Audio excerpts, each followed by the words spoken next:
Vendo Jesus as multidões, subiu ao monte e, como se assentasse, aproximaram-se os seus discípulos e ele passou a ensiná-los, dizendo: olha bem, Jesus, ele veio para ensinar a nós, né? Então nós devemos receber os ensinamentos, porque ele quando anunciado por Isaías, a palavra diz que ele é o maravilhoso, não é? Ele é o melhor que pode ter, que pode haver. Ele é conselheiro, quer dizer, quando você recebeu Jesus, você ficou maravilhado, né, das novidades que você recebeu na sua vida e de saber quem é Jesus, e você recebeu o conselho, você passa a receber conselho. Todas as pessoas buscam conselho para quê? Para acertar, né? Ninguém quer errar. Nações buscam conselho, indústrias buscam conselho, instituições. Então, se você recebeu Jesus, você recebeu o conselheiro. O melhor conselho vem dele. E ele é o Deus forte, quer dizer, ele não falha, e ele não perde nenhuma batalha. Ele é o Deus forte, e ele é Pai da eternidade. Ele vai dar vida eterna para todos que nele creem. Então ele é o Pai da eternidade, Príncipe da paz. Então, onde tem Jesus, você recebeu Jesus, você há de receber paz. Você não vai viver em conflitos, em contendas, em guerras uns com os outros, né? Você vai ter uma paz interior, né? Dependendo de você, tem a paz com todas as pessoas. E aqui ele assenta no monte ali e passa a fazer o quê? A ensinar. Então, confundiram muito Deus com emoção, para viver as pessoas com uma emoção. As pessoas pulam, cantam, tal, mas é emoção. E nós devemos aprender que Deus é razão, né? O nosso culto é um culto racional.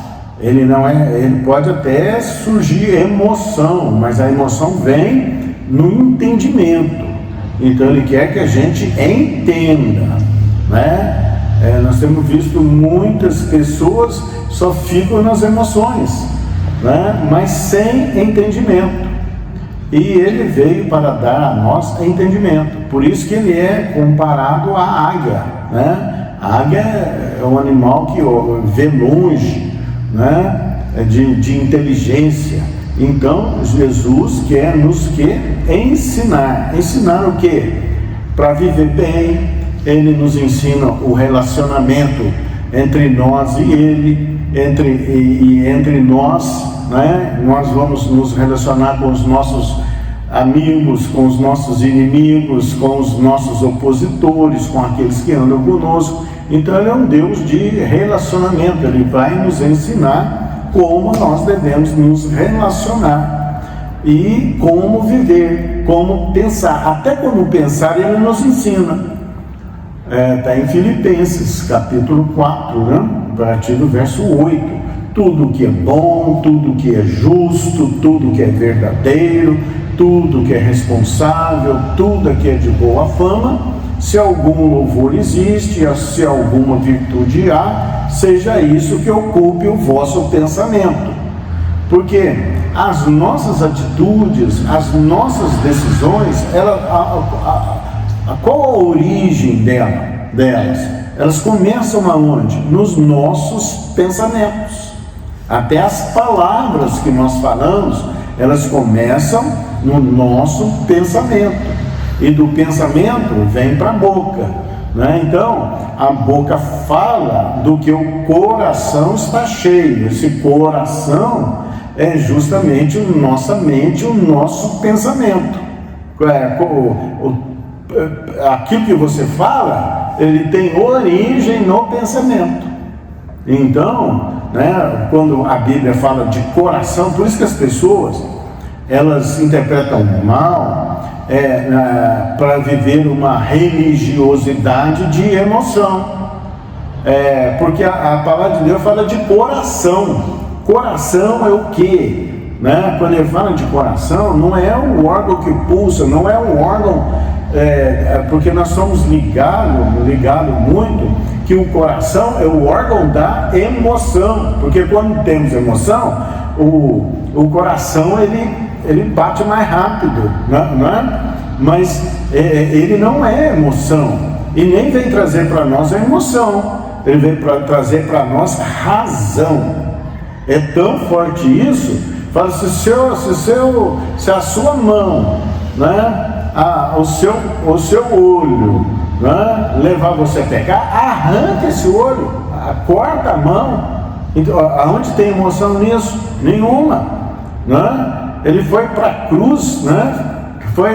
Ele ora, falou assim: se for possível, passa de mim esse cálice, contudo, seja feita como o Senhor quer. Quer dizer, ele tomou uma decisão ali, né?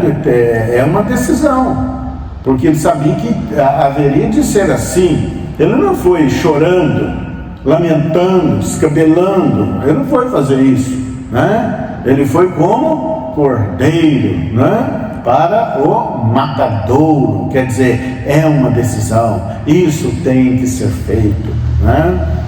Já temos pregação por que Jesus foi crucificado, né? Então, nós devemos entender, porque quando a palavra de Deus fala em coração, amai a Deus de todo o seu coração. O que é isso?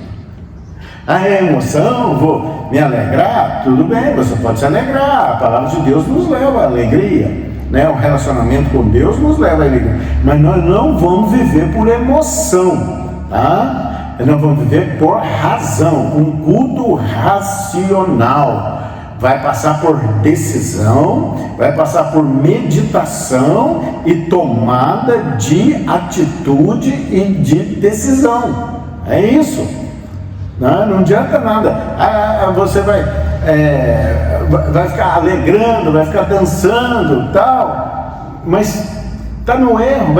Vai ficar orando, chorando, lamentando, mas está no erro. É a palavra, que a palavra é a espada do Espírito. A palavra é né? Por isso que ele fala: ame a Deus de todo o seu coração. O que é isso?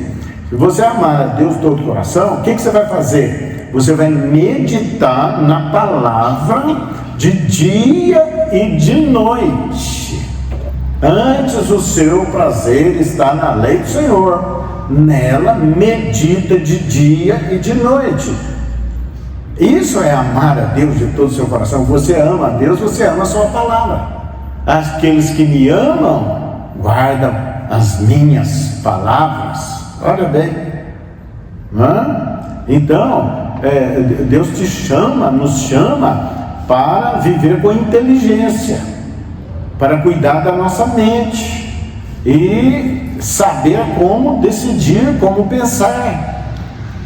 Então ele veio para isso, para nos ensinar. E ele começa aqui: bem-aventurado. Bem-aventurado é mais do que feliz. Você ser mais do que feliz.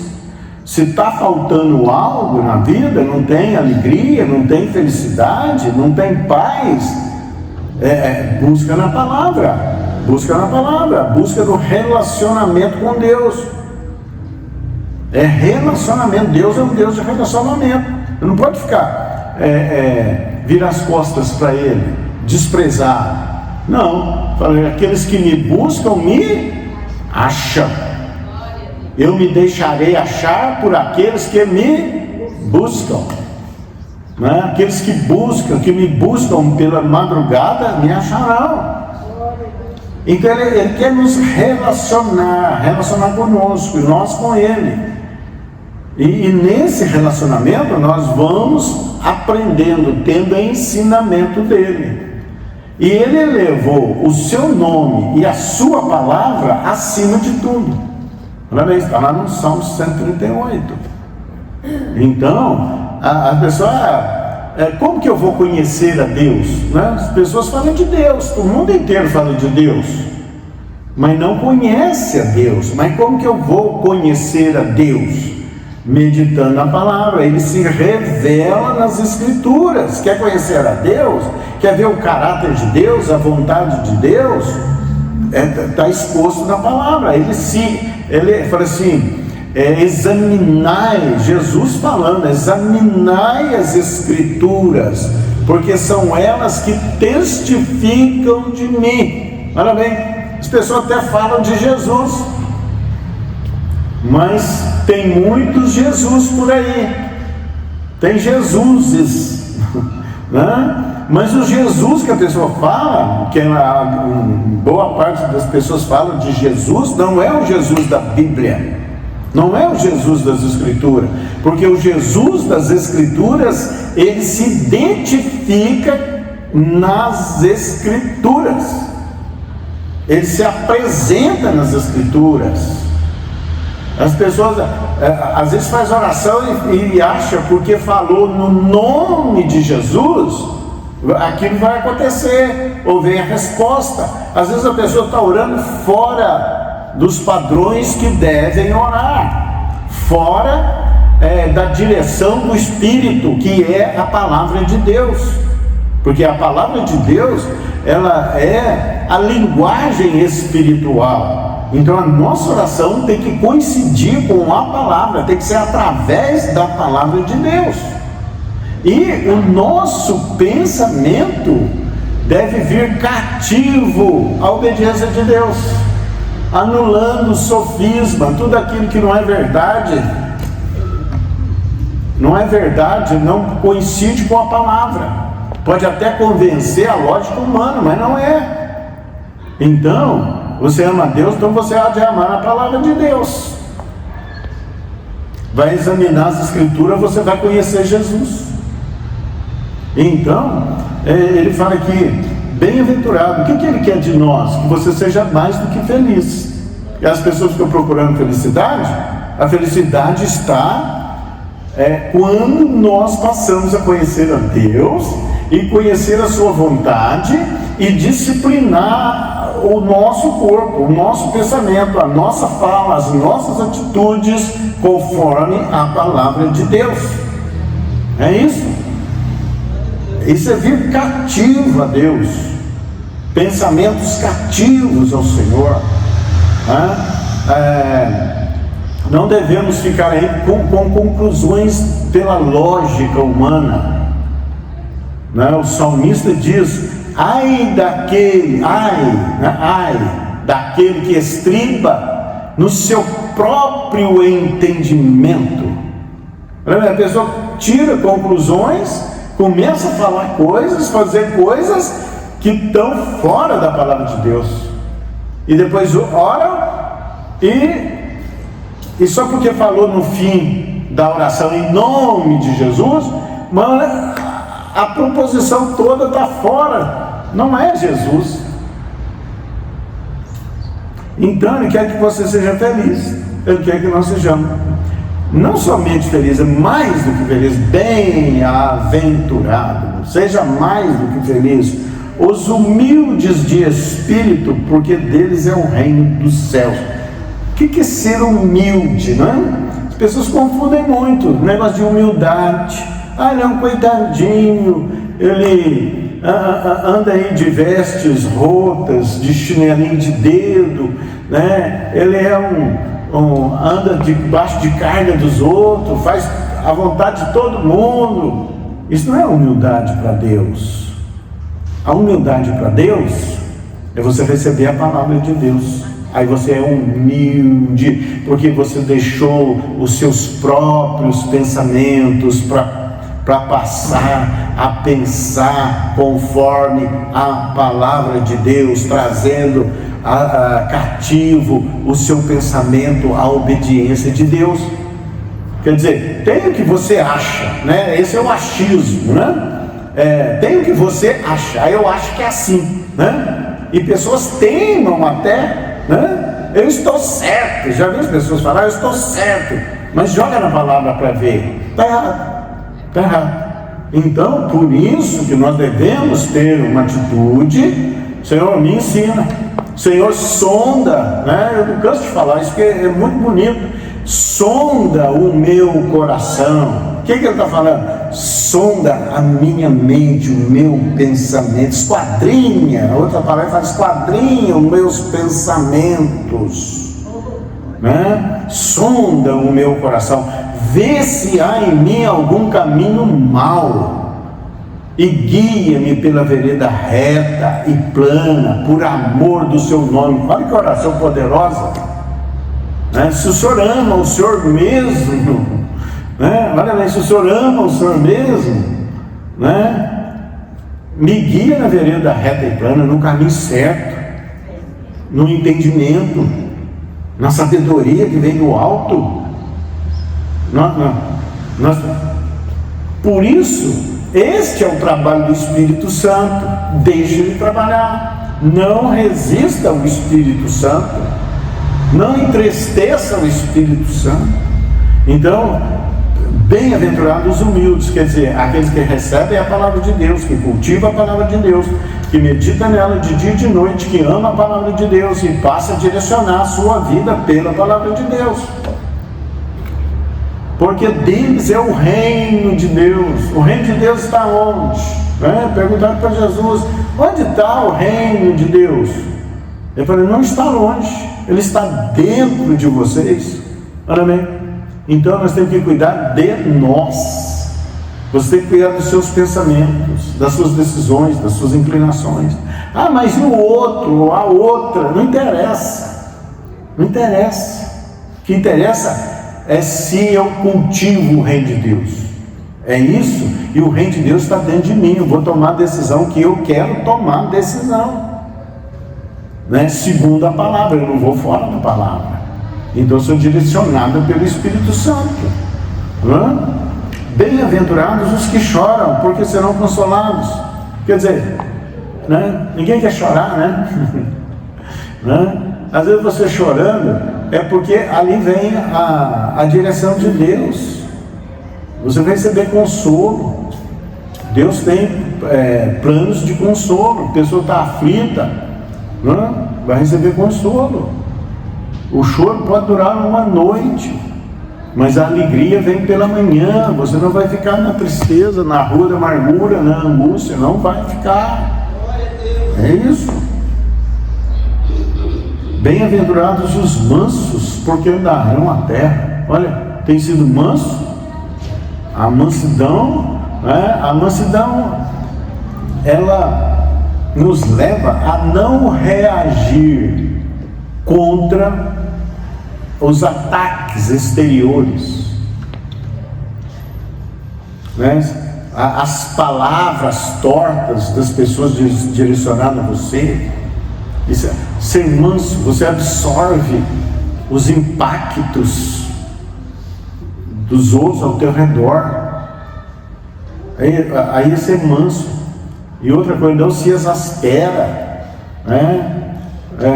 Se fala alto com você, você fala mais embaixo. Não vai falar numa altura maior, não. Isso é ser manso. E quando nós agimos com mansidão, nós temos vitória. Porque ele fala que os mansos herdarão a terra. Nem é o céu mais, agora já até a terra. Porque Deus quer que a terra seja igual ao céu. Seja feita a sua vontade, assim na terra como no céu. Quer que o céu venha para a terra. Lá não tem problema, lá não tem guerra, lá não tem dificuldades. E Ele quer trazer, a vontade dele é trazer o céu para a terra. Bem-aventurados que têm fome e sede de justiça. Quem que é a justiça? A justiça nossa é Jesus. É Ele que te justifica. Tem fome de Jesus, né? Bem-aventurados que têm fome e sede de Jesus. Busque Jesus. Fique com Jesus. Ele é teu advogado. Saiba que Ele é teu advogado. pode vir o que for contra você, mas você tem um advogado, e ele não é qualquer advogado, ele é o advogado dos advogados, advogado dos advogados, ele não perde uma.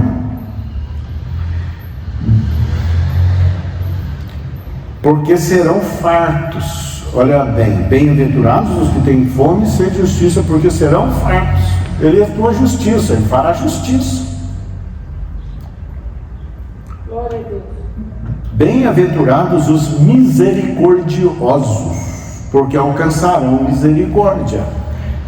Ser misericordioso é relevar os erros dos outros, é relevar as agressões dos outros, os ataques dos outros. Isso é ser misericordioso. Se nós não agirmos com misericórdia, quer dizer, ter aí uma paciência, longanimidade para com os outros, aprontou, fez, agrediu, feriu, você vai agir com misericórdia. Você não vai usar a mesma medida que foi usada contra você. É isso, não é? Essa é a lei da não resistência. Não resistência.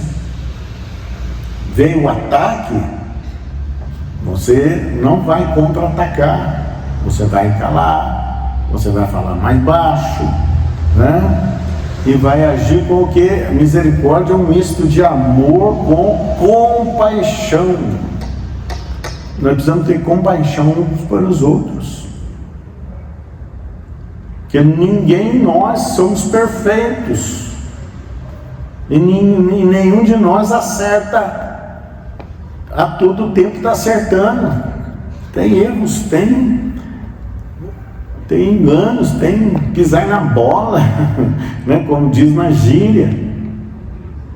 É preciso ter misericórdia, tanto para os outros como para nós. Se você ficar elevando os seus erros, agindo com um peso grande sobre os seus erros, vai ficar um fardo difícil de carregar. Então saiba que a misericórdia é para consigo, não é? A palavra diz que não há um só justo que pratique o bem e que não peque. Olha bem, você está fazendo bem, você acha que está agradando, está fazendo certo, né? E está fazendo errado, está pecando. Não há um só justo que pratique o bem e que não peque. Então, até no fazer o bem que a gente está achando, está errando. Então, a misericórdia, porque quando, né, nós ficamos olhando a misericórdia de Deus, né, nós queremos misericórdia para nós. Para nós. Oh, Senhor, seja misericordioso para comigo. E para os outros, será que nós temos misericórdia? Ou queremos que a vingança, queremos a vingança, né? Ah não, que pague 7 vezes tanto o mal que me causou. A nossa luta não é contra as pessoas, porque se alguém está te atingindo, está te agredindo, está fazendo mal para você, o que você deve fazer com essa pessoa? Ore para aqueles que vos perseguem.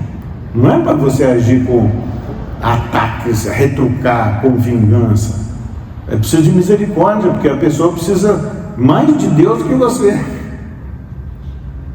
Todos nós precisamos de Deus, mas temos que precisar de mais. Então tem que ter misericórdia, porque se não tiver misericórdia, né, aí você cai na lei. A lei era olho por olho, dente por dente, né? E a misericórdia não é só para os outros, porque olha bem, o misericordioso é Deus. E Deus quer, Ele nos trata com misericórdia. Porque se Ele não nos tratasse com misericórdia, meu irmão, não ficava um. Não ficava um. Por isso que Ele fala, perdoa as ofensas. Perdoa. Porque Porque se você não perdoar as ofensas que lhe foram dirigidas, tampouco vosso Pai Celeste vos perdoará. E como? Às vezes a pessoa fala perdoar, mas não fala como perdoar, né? Você chega e fala com Deus, seu Senhor, eu perdoo essa pessoa, eu perdoo essas pessoas, eu estou obedecendo a sua palavra, eu libero perdão para essa pessoa. E espero também que o Senhor me perdoe todas as minhas ofensas. Pronto, está resolvido.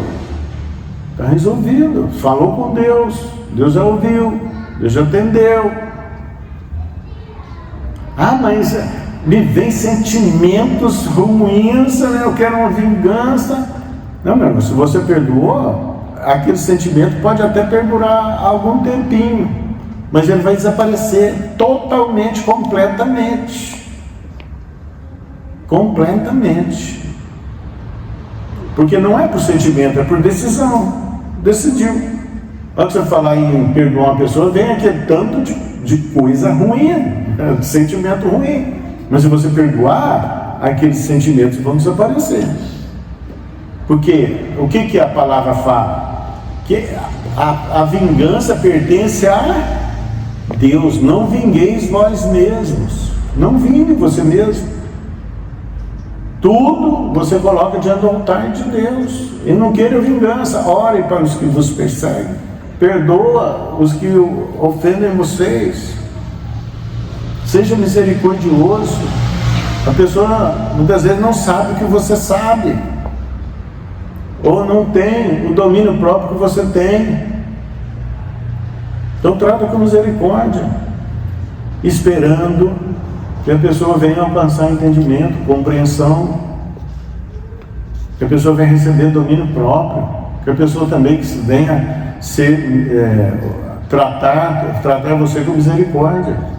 Você erra, eu erro, precisamos das misericórdias. E precisamos aprender a tratar com misericórdia. E não somente querer misericórdia para nós. Bem-aventurados os limpos de coração, porque verão a Deus. Limpos de coração. Não seja pessoa maliciosa.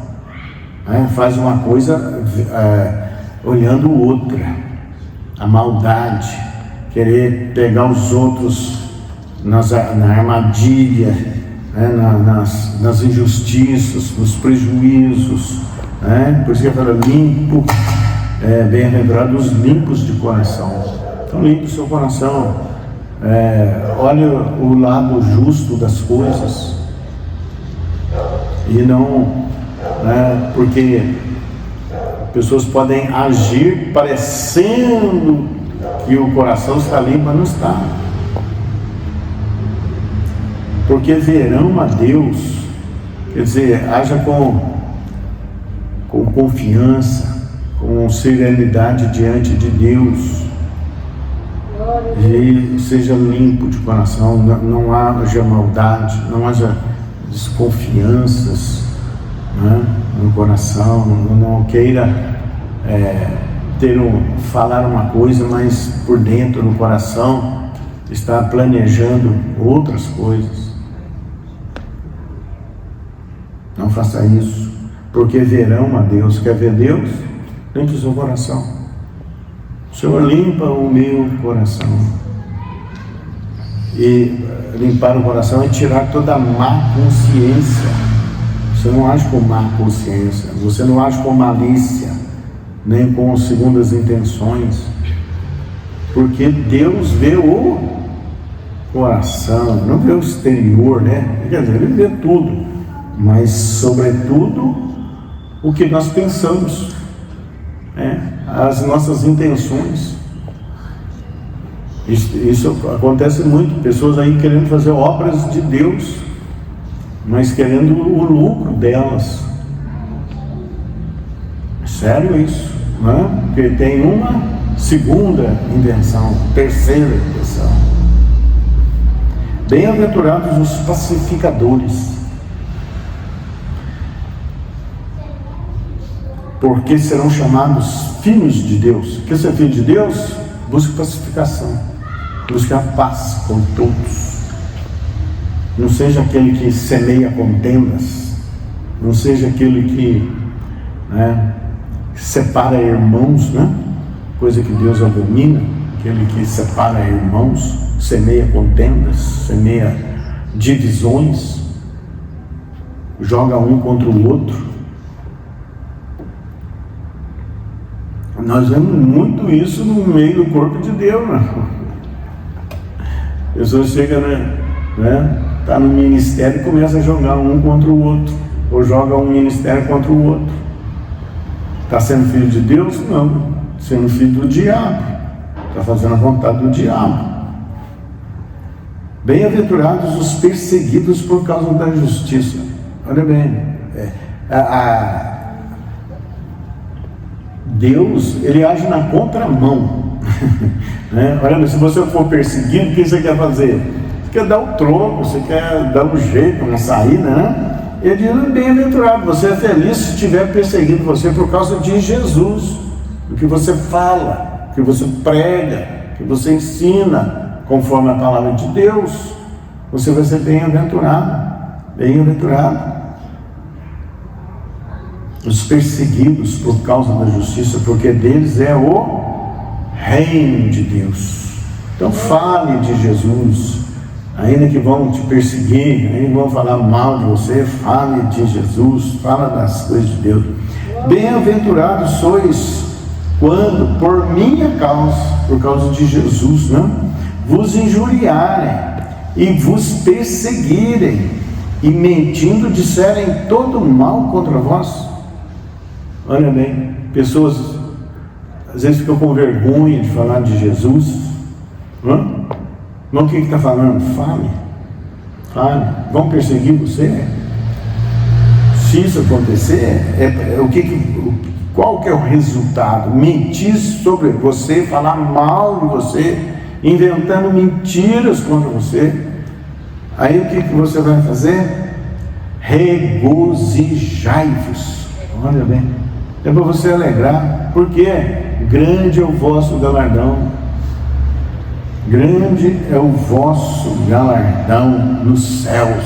Deus está olhando, Deus está vendo, e está te levando em alta conta, porque assim perseguiram os profetas que vieram antes de vós. Jesus foi perseguido, foi tão perseguido que não tinha lugar para ele mais. Vamos matar esse homem, vamos acabar com ele. Mas o galardão dele é inquestionável. Regozijai-vos. Vós sois o sal da terra.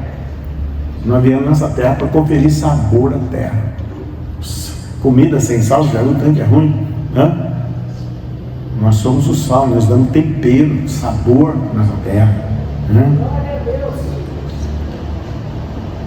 Vós sois a luz do mundo. Olha, luz do mundo, porque você leva a palavra de Deus para as pessoas, o conhecimento de Deus para as pessoas.